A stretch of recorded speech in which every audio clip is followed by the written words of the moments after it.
Hello students, সবাইকে আমার YouTube চ্যানেলে স্বাগত জানাই। আজকে আমরা দেখব দুটো একটা ভিডিওর মধ্যেই আমরা দুটো কার্য আমরা দেখব, ঠিক আছে। প্রথমত আমরা দেখব যে জেটেড মেন্স পেপার 1, আরেকটাতে দেখব আমরা জেক 10 ক্লাস ভিভিআই কোশ্চেন্স, ঠিক আছে। জেক বোর্ডের যে 10 ক্লাসের কোশ্চেন রয়েছে, এটি 10 ক্লাসের কোশ্চেন, ঠিক আছে। আর যিনারা পেপার 1 জেটেড দিচ্ছেন, জেটেড মেন্স দিচ্ছেন বেঙ্গলি পেপার 1, ঠিক আছে, সেই পেপার 1 কিন্তু এখান থেকেই কোশ্চেনগুলো থাকবে। এর কন্টেন্টের ভিডিও পেপার 1-এর শেষ হয়ে গেছে।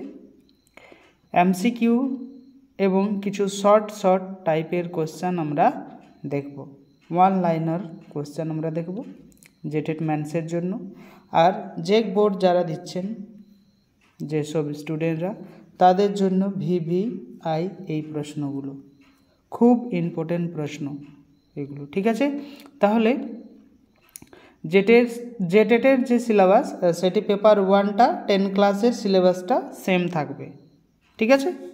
তাহলে আমরা এগুলো দেখব। আর গ্রামার কী থাকছে এইগুলোর ভিডিও আশা করছি কালকে যদি হয়, তাহলে আমি ওই জেটেড মেন্স আর জেক বোর্ডের যে পেপার 1-এর যে গ্রামার জেটেড মেন্সের আর জেক বোর্ডের 10 ক্লাসের যে গ্রামার রয়েছে, সেই গ্রামারগুলো আমি দিয়ে দেবো। সন্ধি বিচ্ছেদ, কারক, সমাস যেগুলো আছে সেই সমস্তগুলো আমি আপলোড করে দেবো, ঠিক আছে। তাহলে ভিডিওকে শুরু থেকে শেষ পর্যন্ত সবাই অবশ্যই খুব ভালো করে ওয়াচ করুন। খুব ইম্পর্টেন্ট জিনিস কিন্তু আছে, এমসিকিউ প্রশ্নও আছে, ঠিক আছে, আর ওয়ান লাইনার কোশ্চেনও দেওয়া আছে, ঠিক আছে। তাহলে আমরা ভিডিওটা শুরু করব। যারা চ্যানেলে নতুন এসেছেন, চ্যানেলটিকে অবশ্যই সাবস্ক্রাইব করে দেবেন। তাহলে কি হবে, যে নেক্সট যে ভিডিওটা আসছে সেই ভিডিওর নোটিফিকেশন কিন্তু পেয়ে যাবেন, ঠিক আছে। আর অল অপশান যেটা, সেটাকে প্রেস করতে হবে, ঠিক আছে। অল অপশান যে ঘন্টিটা দেওয়া আছে, সেটা অল অপশান, সেটাকেই কিন্তু প্রেস করতে হবে। তাহলে আমরা ভিডিওটা শুরু করি। প্রথম যেটা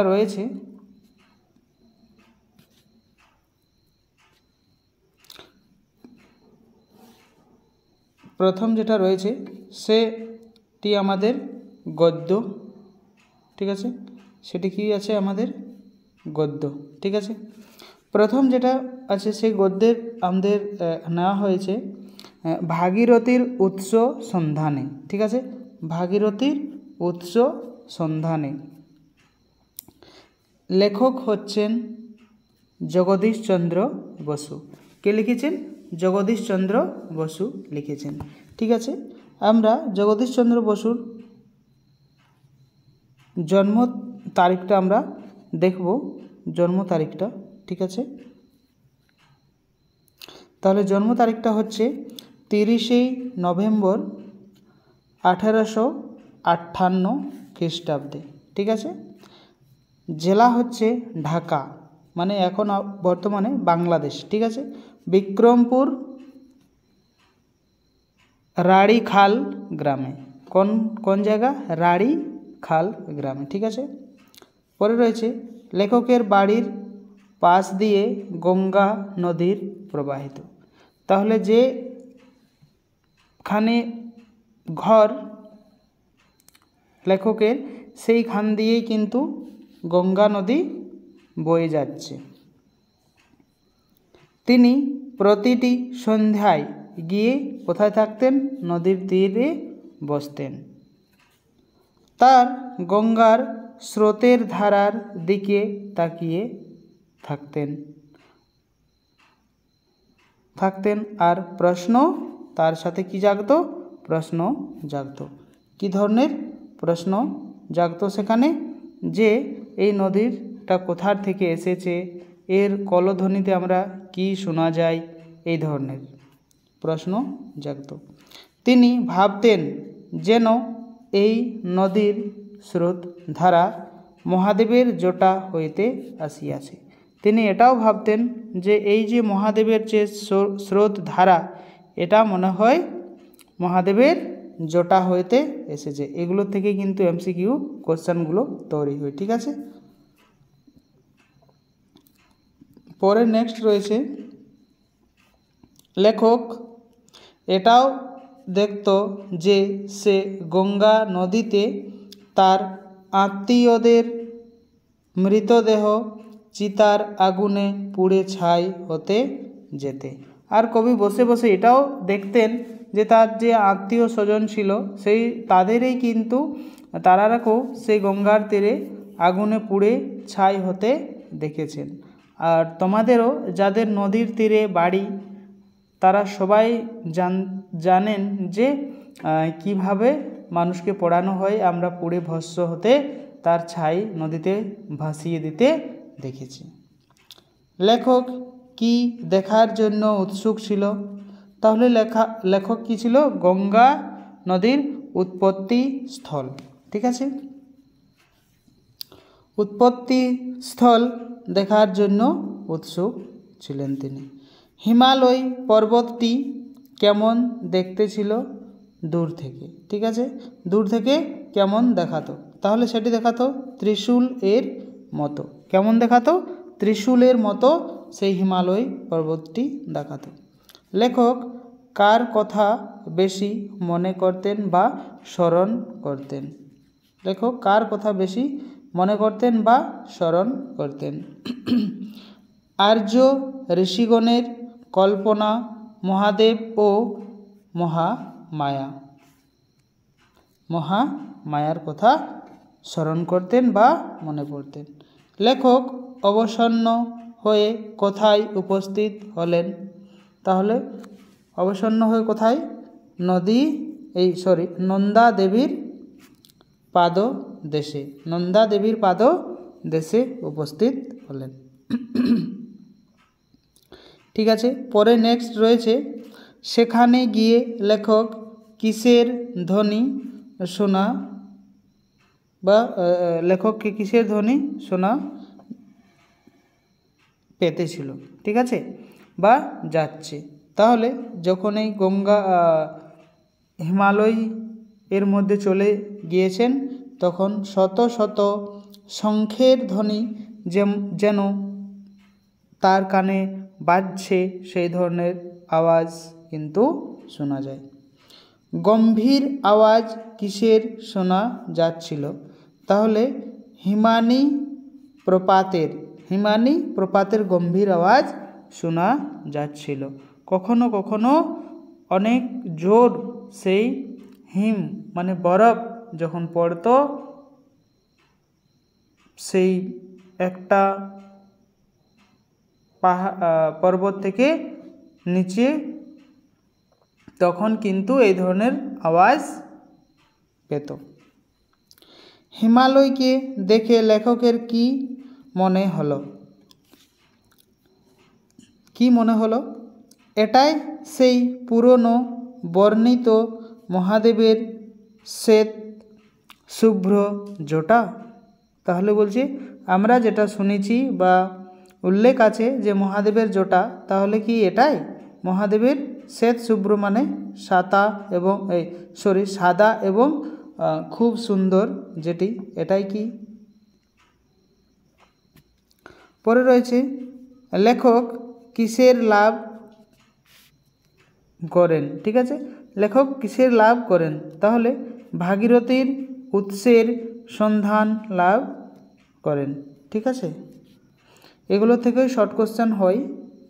ঠিক আছে, পরে নেক্সট রয়েছে লেখক নিজের চোখে কি দেখতে পায়? তাহলে মহাদেবের জটা হইতে নির্গত হচ্ছে নদী, এটি দেখতে পায়।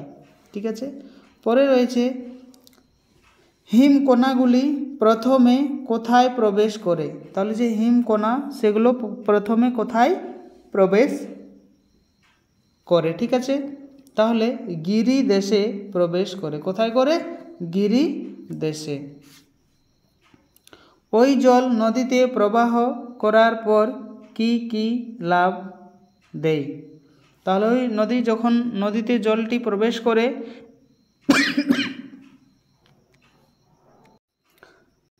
সরি সবাইকে। তাহলে যখন সেই নদীতে উফান চলে, নদীর উপরে দুকুল ছেপে জল যায়, তখন কিন্তু কি হয়, ভূমিতে জল ছেপে যাওয়ার ফলে বিভিন্ন রকমের সার, গোবর ইত্যাদি কিন্তু সেই নদীর সাইডের যে জমিন, সেই জমিনে চলে যায়। তখন সেই জমিনটা কী হয়, উর্বর করে এবং জমি শ্যামল সজীব রূপে বা সজীব রূপ ধারণ করে। ঠিক আছে, যখনই সেটিতে সার, গোবর বিভিন্ন ইত্যাদি বিষয় সেই জায়গাতে থাকবে, তখন সেই জায়গায় যখন আমরা ফসল তৈরি করব, তখন কিন্তু সেটি শ্যামল হয়ে যাবে। ঠিক আছে, সজীব রূপ ধারণ করবে। পরে নেক্সট রয়েছে, নদী পৃথিবীর সার আবর্জনা বয়ে নিয়ে গিয়ে কোথায় পৌঁছায়? তাহলে সেটি সাগরে নিক্ষেপ করে। যেটি নদী বয়ে নিয়ে আসে সেটি গিয়ে সাগরে নিক্ষেপ করে দেয়, মানে সেখানে তার লাস্ট ঠিকানা। তারপর পৃথিবী পরিচ্ছন্ন হয়ে ওঠে এবং সেই আবর্জনাগুলো সব ভাসিয়ে নিয়ে চলে যায় এবং সেই পৃথিবীর যে অংশ, সেই অংশটা কিন্তু খুব পরিষ্কার পরিচ্ছন্ন হয়ে যায়। সাগর গর্ভে কিসের মতো দেশ গড়ে ওঠে? তাহলে সাগর গর্ভে মানে সাগরের তলায়, জলের তলায়, সাগরের তলা না, জলের তলায় সেটি কী ধরনের দেশ গড়ে তোলে? তো সেটি লোক চক্ষুর আড়ালে, আমরা সেটা দেখতে পাই না। লোক চক্ষু মানে আমাদের চোখ থেকে অনেক দূরে বা আড়ালে সেটি তৈরি হয়, সেটি হচ্ছে নতুন দেশ তৈরি হয় একটি। ঠিক আছে, পরে রয়েছে, সমুদ্রের অগাধ জলরাশি কিসের গ্রাস করছিল? যে জলরাশি সেটি কিসের গ্রাস করছিল? তটভূমি ভাঙছে, দেশ ও জনপদ গ্রাস করছে। তাহলে যারা নদীর বা সমুদ্রের আশেপাশে যে জায়গাতে বসবাস করেন, সেই তারাই দেখতে পাবেন যে কী ধরনের নদী বা জল রাশি তার জায়গা করে নিচ্ছে। লেখক আজকেও শুনতে পাই, কি শুনতে পাই? নদ মহাদেবের জটা হইতে এসেছে, তিনি সেটা শুনতে পাই। পরে মহেশ থেকে কিছু প্রশ্ন আছে, তারপর আমরা এই প্রশ্নগুলো দেখব। ঠিক আছে, এটা হচ্ছে ঘর ও বাহির। ঘর ও বাহির থেকে আমরা এমসিকিউ প্রশ্নগুলো দেখব। ঠিক আছে, এমসিকিউ প্রশ্নগুলো আমরা একবার দেখব। ঘর ও বাহির থেকে অনেক প্রশ্ন আছে ইম্পর্টেন্ট খুব, সেগুলো ওয়ান লাইনার কোশ্চেনও দেওয়া আছে। ঠিক আছে, তাহলে আমরা মহেশটা একটু দেখে নিই, তারপরে আমরা ঘর ও বাহির থেকে এমসিকিউ প্রশ্নগুলো দেখব। ঠিক আছে, তাহলে আমরা মহেশ থেকে যে ইম্পর্টেন্ট কোশ্চেনগুলো রয়েছে সেগুলো আমরা প্রথমে দেখি। প্রথম আসছে মহেশ। ঠিক আছে, এটির লেখক হচ্ছে শরৎচন্দ্র চট্টোপাধ্যায়। কে লিখেছেন? না শরৎচন্দ্র চট্টোপাধ্যায়। ওনার জন্ম হয়েছে 15 সেপ্টেম্বর 1876 খ্রিস্টাব্দে। পিতা মতিলাল চট্টোপাধ্যায়, মাতা ভুবন মোহিনী দেবী। মাতা কে ছিলেন? ভুবন মোহিনী দেবী ছিলেন ওনার মাতা। ঠিক আছে, পরে নেক্সট প্রশ্ন রয়েছে, গ্রামটি ছিল ছোট এবং নাম ছিল কাশীপুর। ঠিক আছে, কাশীপুর।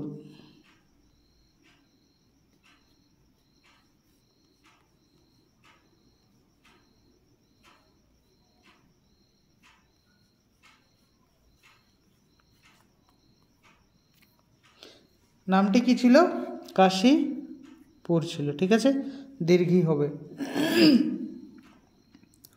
পরে নেক্সট রয়েছে, গফুর জাতিতে কি ছিল? গফুর জাতিতে কি ছিল? জোলা ছিল। কি ছিল? জোলা ছিলেন। একজন ভাগ চাষিও তিনি ছিলেন। ঠিক আছে। তার মেয়ের নাম ছিল আমিনা। তার মেয়ের নাম কি ছিল? আমিনা ছিল। এবং তার পশু গরু, এর নাম ছিল মহেশ। মহেশ ছিল তার পুত্রের মতো।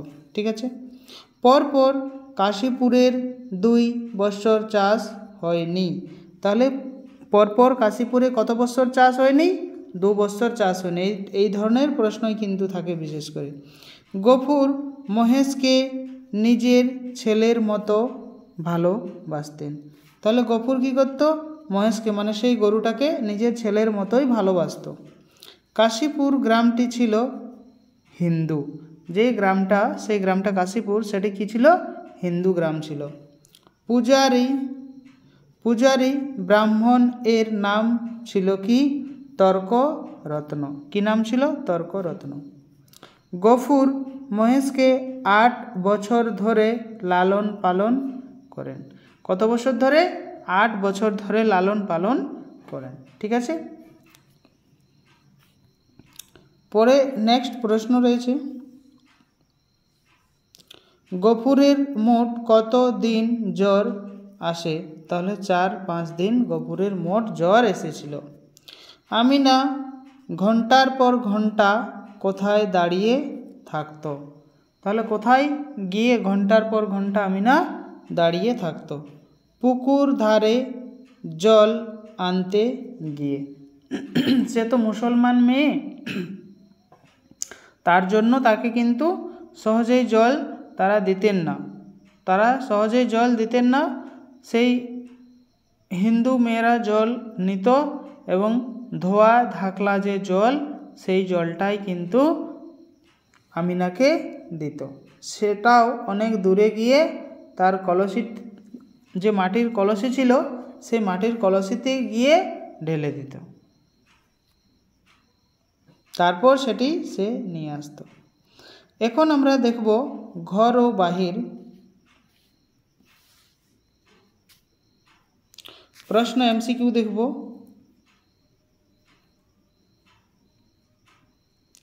ঘর ও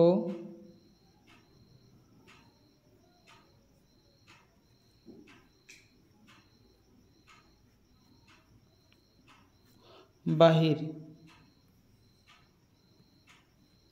এর এমসিকিউ এবং তার সাথে আমরা সাবজেক্টিভ যে প্রশ্ন রয়েছে, 1 লাইনার যে প্রশ্নগুলো রয়েছে, সেই 1 লাইনার প্রশ্নগুলো কিন্তু আমরা এখন আপাতত দেখব। ঠিক আছে। তাহলে একবার ভিডিওকে সবাই লাইক করে দাও। ঠিক আছে, একবার ভিডিওকে সবাই লাইক করে দাও। তাহলে কি হবে, লাইক যদি না করো তাহলে ভিডিও বানাতে মন যায় না। ঠিক আছে, তার জন্য বলি সবাই একবার লাইক কিন্তু করে দাও।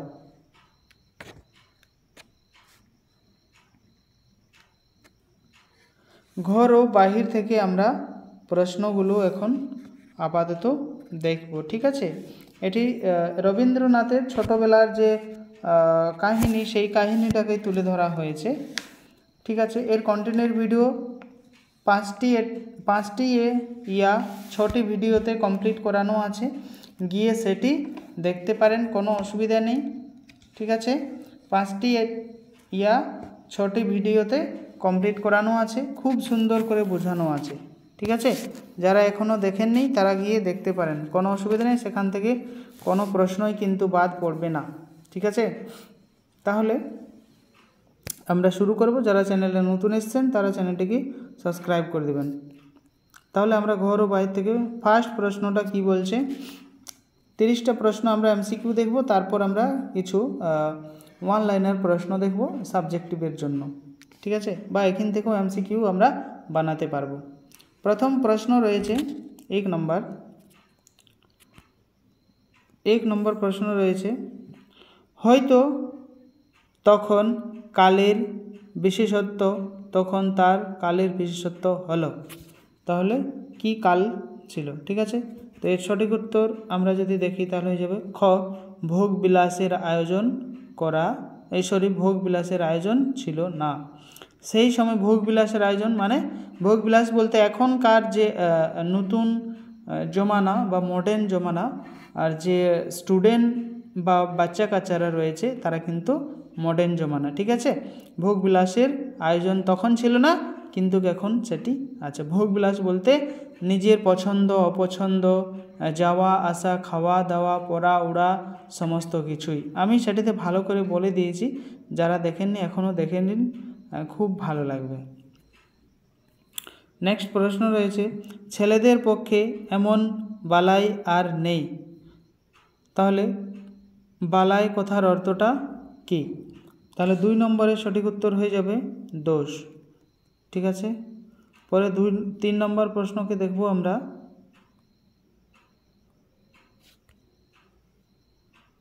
3 নম্বর প্রশ্ন কি বলছে?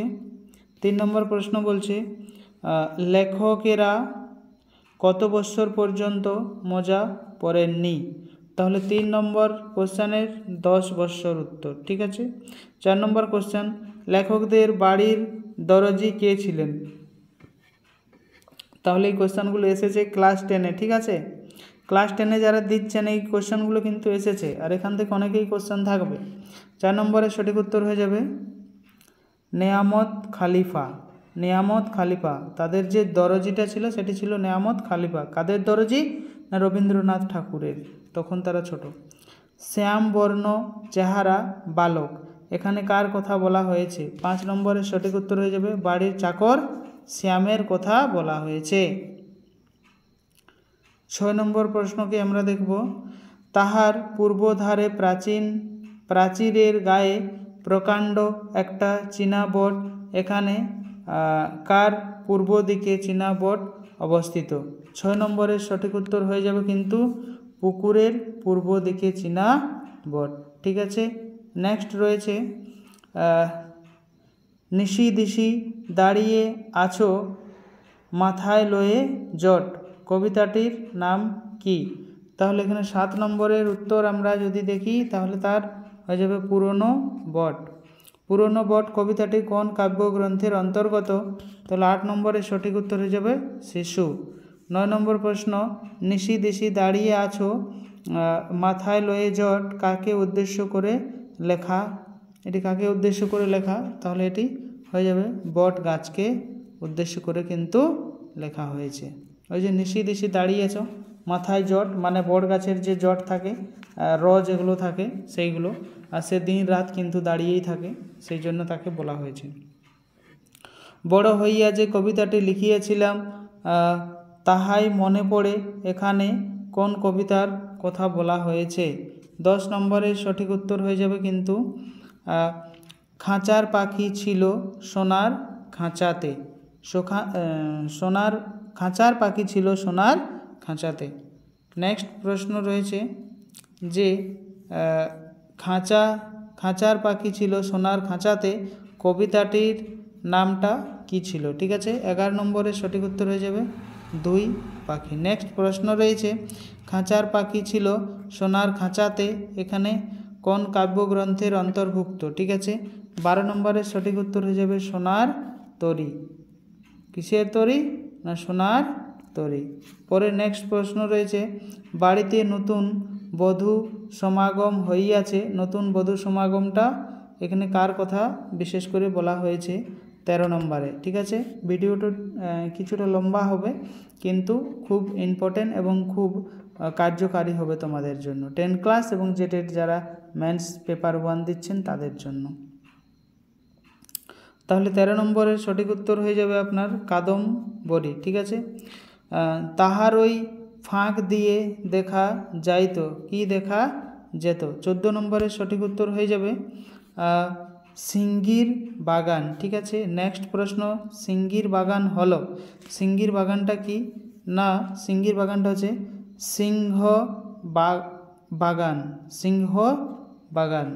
নেক্সট 16 নম্বর প্রশ্ন রয়েছে, 16 নম্বর প্রশ্ন, তাহাতে আমার সমস্ত মনটা উদাস করিয়া দিত, এখানে কার কথা বলা হয়েছে?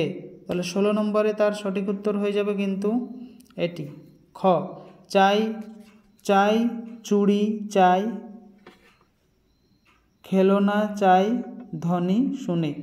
এটি তার সঠিক। 17 নম্বর কোশ্চেনের উত্তর হবে পিতৃদেব প্রায় ভ্রমণ করিয়া বেড়াইতেন। পিতৃদেব হলেন, তাহলে পিতৃদেবটি কে? 17 নম্বরের সঠিক উত্তর হয়ে যাবে মহর্ষি দেবেন্দ্রনাথ ঠাকুর।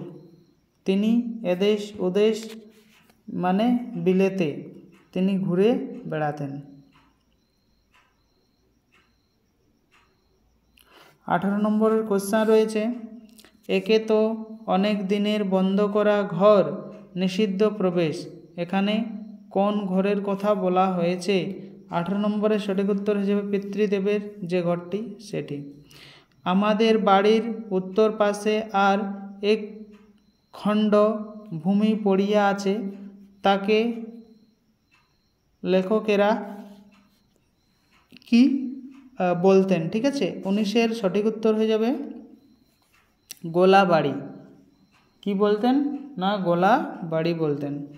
নেক্সট প্রশ্ন রয়েছে আমার সমবয়স্ক খেলার সঙ্গিনী একটি বালিকা, বালিকা কাকে বলা হয়েছে? তাহলে 20 নম্বরের সঠিক উত্তর হয়ে যাবে ইরাবতী দেবীকে বলা হয়েছে। সরি, ডিস্টার্ব হচ্ছে টুকু, ইরাবতী দেবীকে। ঠিক আছে, পরে নেক্সট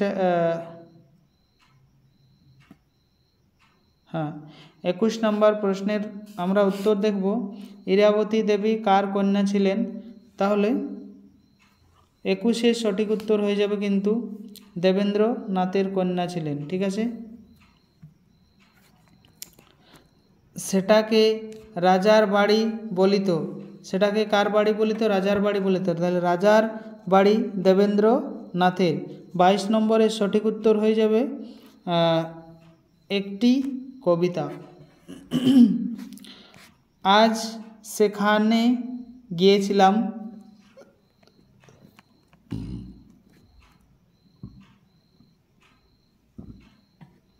সেখানে বলতে কোন জায়গার কথা বলা হয়েছে? তাহলে 23 নম্বরের সঠিক উত্তর হয়ে যাবে রাজার বাড়ি। পরে নেক্সট প্রশ্ন রয়েছে দুই দাদার বাগান এর ক্রীড়া শৈল হতে পাথর চুরি করিয়া আনিয়া ডেস গুণ দাদা কে? 24 নম্বরের সঠিক উত্তর হয়ে যাবে সুগুবেন্দ্রনাথ ঠাকুর। 25 নম্বরের প্রশ্ন সর্বত্রই উৎসবের উদ্যোগের আরেকটা ছেলেদের কাছে অত্যন্ত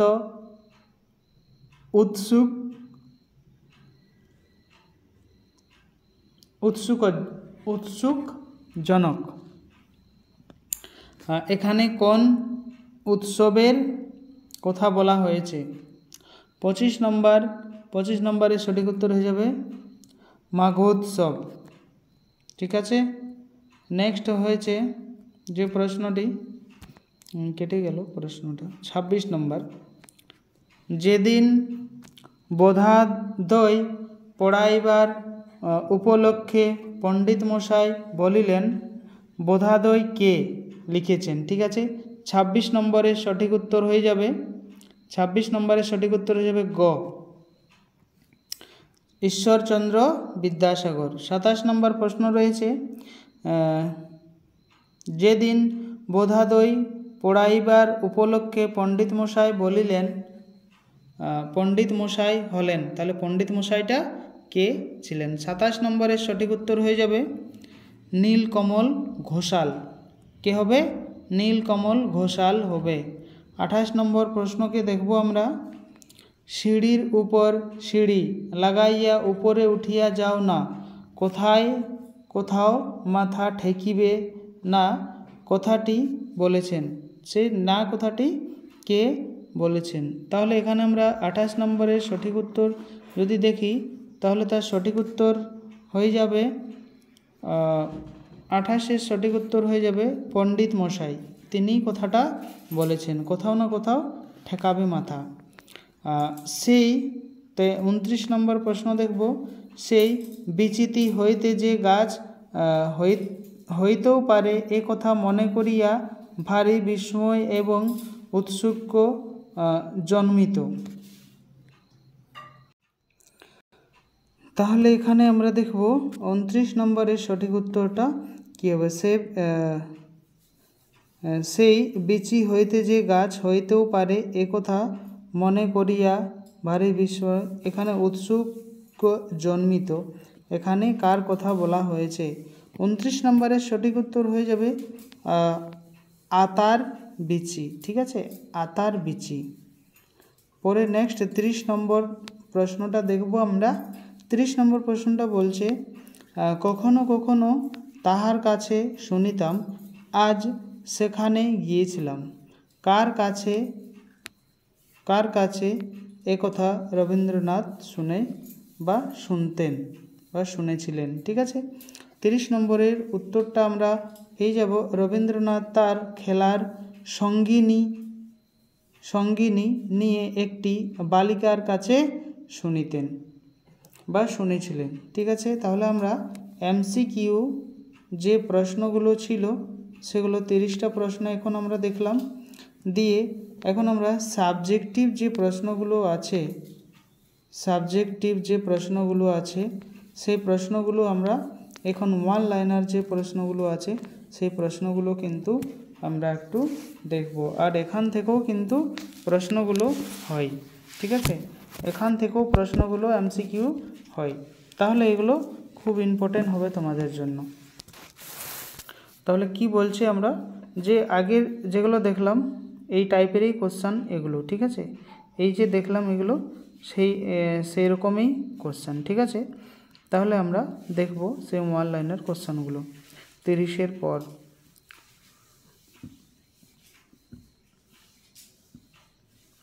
এখান থেকে আমরা অতি সংক্ষিপ্ত প্রশ্ন উত্তরগুলো একটু দেখে নিই, তাহলে সাবজেক্টিভের জন্য যারা চিন্তা করছেন তাদের কোনো চিন্তা থাকবে না। তাহলে এখানে আমরা দেখব রবীন্দ্রনাথ ঠাকুরের শিশুকাল কেমন ছিল। তাহলে অনেক শর্ট প্রশ্ন, বা এটা আমরা বাড়িয়েও কিন্তু লিখতে পারি। তাহলে রবীন্দ্রনাথ ঠাকুরের শিশুকালের ভোগ বিলাসের কোনো আয়োজন ছিল না। আমি আগেই বললাম ভিডিও শুরুতেই, বলিলেই হয়। মোটের উপর তখনকার জীবনযাত্রা এখনকার চেয়ে অনেক বেশি সাদা সিধা ছিল। তাহলে এখনের যে নিউ মডার্নের যে জীবনযাপন সেটি ছিল এখন ভোগবিলাসের জীবনযাপন, আর সেই সময়ের জীবনযাপন কিন্তু ভোগবিলাস কোনো ছিল না বা ভোগবিলাসের আয়োজন ছিল না। সেখানে চাকর বাকরদের হাতেই কিন্তু তারা মানুষ হয়েছেন। পরে নেক্সট প্রশ্ন, রবীন্দ্রনাথ ঠাকুরের কাদের অধীনে ছিলেন? একটু আগেই বললাম যে তারা চাকরদের শাসনে বা অধীনে থাকতেন। রবীন্দ্রনাথ ঠাকুরের শিশুকাল তাহার কেমন ছিল? তাহলে শিশুকালটা আহারে শৌখিনতার গন্ধও ছিল না। তাহলে শৌখিনতা মানে আধুনিক যে জমানা সেই জমানার কিন্তু কিছু জিনিস কিন্তু ছিল না। এখন যেমন আমরা প্যান্ট পরি, তাহলে প্যান্টের অনেক পকেট থাকে, জামার অনেক পকেট থাকে। তখন ওনারা যে জামা প্যান্ট পরতো সেগুলো একটা পাতলুম, আর যেটা অনেক মোটা প্যান্ট এবং একটি পাঞ্জাবি, তার মধ্যে একটি বড় পকেট থাকতো। ঠিক আছে, এই ধরনের পরতো তখন তারা। রবীন্দ্রনাথ ঠাকুরের শিশুকালের কাপড় চোপড় কেমন ছিল? দেখো সেটাও চলে এসছে। রবীন্দ্রনাথ ঠাকুরদের শিশুকালের কাপড় চোপড় এমনই যৎ সামান্য ছিল যে এখানকার ছেলেদের চোখে তাহার তালিকা ধরিয়ে সম্মানহানির আশঙ্কা আছে। তাহলে এখন যদি সেই জামা কাপড় পরানো হয় সেই ছেলেদেরকে, তাহলে বলবে আমি পরবো না, আমার সম্মানে কষ্ট হবে, বা এই ধরনের জামা কাপড় কেউ পরে, এইগুলো কেউ পরে না। তাহলে রবীন্দ্রনাথ ঠাকুর যখন ছোট ছিলেন তখন ওদেরকে এই ধরনের জামা কাপড়ই পরতে হতো। মোজা পরেন নাই। তাহলে এখানে 10 বছর বয়স কোঠা পার হইবার পূর্বে রবীন্দ্রনাথ ঠাকুর কতদিন বা কোনো কারণেই মজা পড়েন নাই। ঠিক আছে, তাহলে 10 বছর পর্যন্ত। পরে নেক্সট প্রশ্ন রয়েছে নেক্সট, শীতের দিনে রবীন্দ্রনাথ ঠাকুরের পোশাক কেমন ছিল? যখন ঠান্ডা সময় সেই সময় কী ধরনের ছিল? তাহলে শীতের সময় সাদা, ঠাকুরের একটা সাদা জামার উপরে আর একটা সাদা জামাই যথেষ্ট ছিল। এখন আমাদের সোয়েটার জ্যাকেট বিভিন্ন ধরনের আমরা পরন উড়ন করি, কিন্তু সেই সময় একটি সাদা জামা, তার উপরে আরেকটি সাদা জামাই কিন্তু পুরো ঠান্ডাটা কাটতে হতো। রবীন্দ্রনাথ ঠাকুরের জামা কাপড়কে তৈরি করত, তাহলে তার জামা কাপড়, তার যে দর্জি ছিল নেয়ামত খালিফা, এই কোশ্চেনটা কিন্তু অনেকবার এসেছে। ঠিক আছে, নেয়ামত খালিফা তাদের দর্জির নাম ছিল।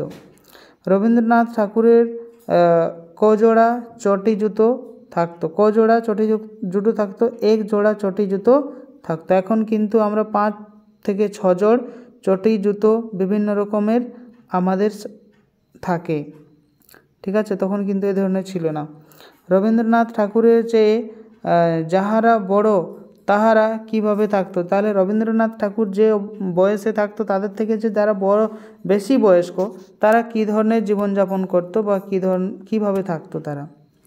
তাহলে রবীন্দ্রনাথ ঠাকুরের চেয়ে যারা বড় তাদের গতিবিধি, বেশভূষা আর আহার বিহার, আরাম আমোদ আলাপ আলোচনা সমস্তই রবীন্দ্রনাথের কাছ হইতে বহু দূরে ছিল। এগুলো তিনি স্বপ্নেও ভাবতে পারতেন না যে এগুলো তাদের বড় বয়স্ক লোকগুলো করতো বা ভাবতো। রবীন্দ্রনাথ ঠাকুরের কোথায় দিন কাটতো? তিনি কোথায় দিন কাটাতো? রবীন্দ্রনাথ ঠাকুরের বাহিরের বাড়ির দোতলা দক্ষিণ পূর্ব কোণের ঘরের চারদিকে মহলের দিন কাটতো। তাহলে তিনি ঘরেই কিন্তু পুরো সময়টা ওনাদেরকে কাটতে হতো। রবীন্দ্রনাথ ঠাকুরদের এক চাকরের নাম কি ছিল? তাহলে আমি শুরুতেই ভিডিওর বললাম যে শ্যাম। ঠিক আছে, শ্যাম কেমন দেখতে ছিল? না শ্যাম সরি কি হয়ে যাচ্ছে, চলে এসেছে। হ্যাঁ, শ্যাম বর্ণ ছিল। হ্যাঁ, এই প্রশ্নটাই ছিল।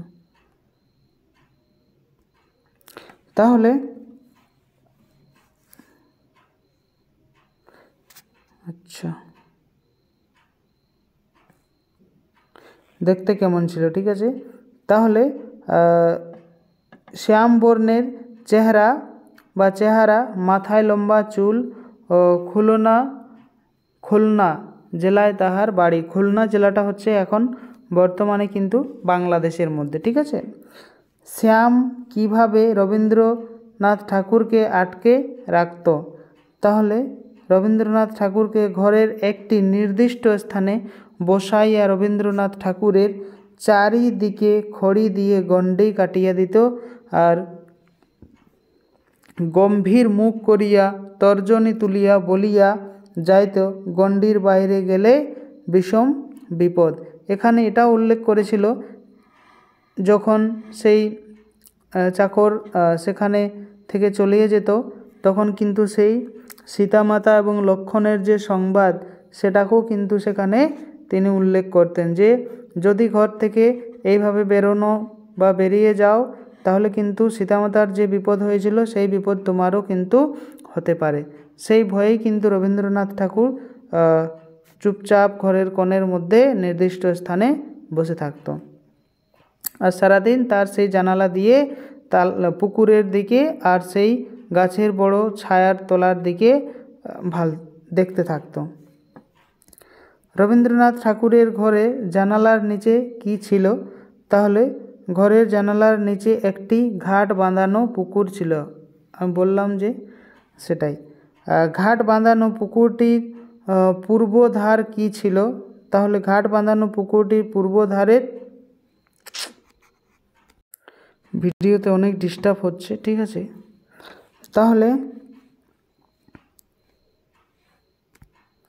তাহলে কি ছিল, বট গাছের দক্ষিণ ধারে কি ছিল, ঠিক আছে। তাহলে বট গাছের দক্ষিণ ধারে একটি নারিকেলের শ্রেণী ছিল, মানে নারিকেল গাছের সারি সারি সেখানে কিন্তু লাগানো ছিল, ঠিক আছে। রবীন্দ্রনাথ ঠাকুরের সমস্ত দিন কিভাবে কাটতো, তাহলে আচ্ছা সেটি বললাম তো, গণ্ডি দিয়ে চলে যেত, গণ্ডি এঁকে চলে যেত এবং খড়ি খুলিয়া প্রায় সমস্ত দিন সেই পুকুরের দিকে একখানা ছবির বাহির মতো দেখিয়া দেখিয়া কাটাইয়া দিতেন। বললাম যেটা, রাজহংস ও পাতিহাঁসগুলো সারাবেলা কি করিত, তা রাজহংস ও পাতিহাঁসগুলো সারাবেলা ডুব দিয়া গুগুলি তুলিয়া খেত এবং চঞ্চু চলাইয়া করিয়া ব্যস্তভাবে পিঠে পালক সাফ করিতে থাকতো। এগুলো কিন্তু তিনি দেখতেন, ঠিক আছে। 19 নম্বর প্রশ্ন রয়েছে যে রবীন্দ্রনাথ ঠাকুরের পুরনো বট কবিতাটি কোন কাব্যের, ঠিক আছে। তাহলে এটি হচ্ছে কমল, কড়ি ও কমল কাব্য থেকে নেওয়া। রবীন্দ্রনাথ ঠাকুরের দুই পাখি কবিতাটি কত সালে এবং কোন কাব্যে প্রকাশিত হয়, তাহলে সেটি দুই পাখি কবিতাটি 19 আষাঢ় 1299 সালে বাংলা, ঠিক আছে, 1299 সালে প্রকাশিত হয়। পরে জ্যোতিরিন্দ্রনাথ ঠাকুরের স্ত্রীর নামটা কি, তো তিনি ছিলেন কাদম্বরী দেবী, ঠিক। কে সিঙ্গির বাগান উৎপত্তি পেয়েছিল, তাহলে উত্তরাধিকারী সূত্রে সিঙ্গির বাগান উৎপত্তি পেয়েছিলেন কে, কালী প্রসন্ন সিং, ঠিক আছে। কালী প্রসন্ন সিংয়ের জন্মসাল ও মৃত্যুসাল, তাহলে জন্মসাল হচ্ছে 1841 এবং মৃত্যুসাল হচ্ছে 1870। সিঙ্গি শব্দটি কোন ধরনের থেকে এসেছে, তাহলে সিংহ, সিংহী ওর সিঙ্গি। কি রবীন্দ্রনাথ ঠাকুরের সমস্ত মনটা উদাস করিয়া দিত, তাহলে কে, ঠিক আছে। এখানে আমরা তার উত্তরটা পড়ব যে সিঙ্গির বাগানের পাশে গলিতে দিবাসুক্ত নিঃশব্দ বাড়িগুলির সম্মুখ দিয়া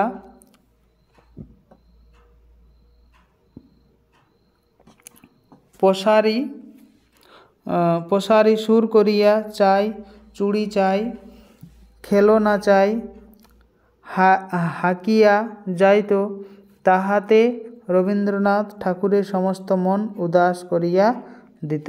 যখন এখনও বাচ্চাদেরকে দেখা যায় যে ঘরের মধ্যে আটকে আছে এবং পাড়াতে কোনো ফেরিওয়ালা এসে ডাক দেয়, তাহলে সেই বাচ্চার মনটাও কিন্তু এই ধরনের উদাস করে, ঠিক আছে। পরের প্রশ্ন রয়েছে 26 নম্বর, রবীন্দ্রনাথ ঠাকুরের পিতাকে, তো মহর্ষি দেবেন্দ্রনাথ ঠাকুর, ঠিক আছে, ছিলেন ব্রাহ্মণ ধর্মের এক প্রাণ পুরুষ। দেবেন্দ্রনাথ ঠাকুরের জন্ম ও মৃত্যু সাল, তাহলে জন্ম হচ্ছে 1817 এবং মৃত্যু হচ্ছে 1905। পরে রয়েছে দেবেন্দ্রনাথ ঠাকুরের কোন কোন কাজ উল্লেখযোগ্য ঘটনা, তাহলে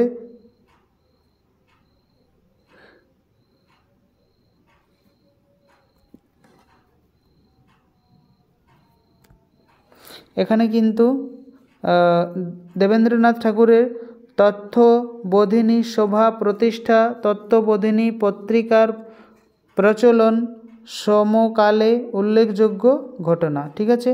দেবেন্দ্রনাথ ঠাকুরের কোন ভাবনা রবীন্দ্র মানসে ব্যাপক প্রভাব পড়েছিল, সেটি হচ্ছে তার ঔপন্যাসিক ভাবনা রবীন্দ্র মানুষের ব্যাপক প্রভাব পড়েছিল। দেবেন্দ্রনাথ ঠাকুরের কোন গ্রন্থে বিখ্যাত, আত্মজীবনী গ্রন্থটি বিখ্যাত? রবীন্দ্রনাথ ঠাকুরের পিতার ঘর কোনটি? তাহলে তার পিতার তেতলার ঘরটি ছিল। আজকে লাস্ট প্রশ্ন আমরা দেখব, দেবেন্দ্রনাথ ঠাকুরের বাড়িতে না থাকলে তার ঘরটি কি হতো? তাহলে বাড়িতে না থাকলে তার ঘরটি বন্ধ থাকতো। ঠিক আছে, তাহলে আজকে আমরা অনেক প্রশ্ন দেখলাম ক্লাস 10 জেক বোর্ডের জন্য, এবং যারা জেটেড দিচ্ছেন পেপার 1 বেঙ্গলি রেখেছেন তাদের জন্য কিন্তু এই ভিডিওটা রইল। ঠিক আছে, অনেক ইম্পর্টেন্ট প্রশ্ন আছে এগুলোর মধ্যে। যারা নতুন এসেছেন চ্যানেলে অবশ্যই চ্যানেলটিকে সাবস্ক্রাইব করে দেবেন, এবং পুরো ভিডিওটা দেখার জন্য সবাইকে অনেক অনেক ধন্যবাদ। এখানে একবার আমরা দেখে নেব জেটেড মেন্স বেঙ্গলি পেপার 1-এর জন্য এবং জেক বোর্ড 10 ক্লাস ভিভিআই কোশ্চেনগুলো। ঠিক আছে, সেটি হচ্ছে বেঙ্গলিতে।